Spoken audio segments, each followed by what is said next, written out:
కొత్తను కొట్టారు, తింటుంటే కొట్టారు,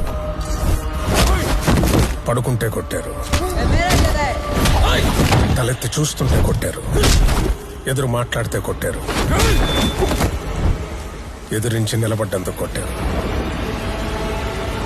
కానీ ఒకరోజు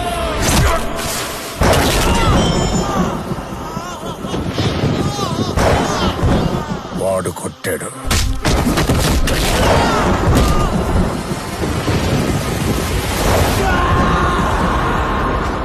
అప్పటి నుండి ఎవ్వరూ వాడికి ఎదురు నిలబడింది లేదు.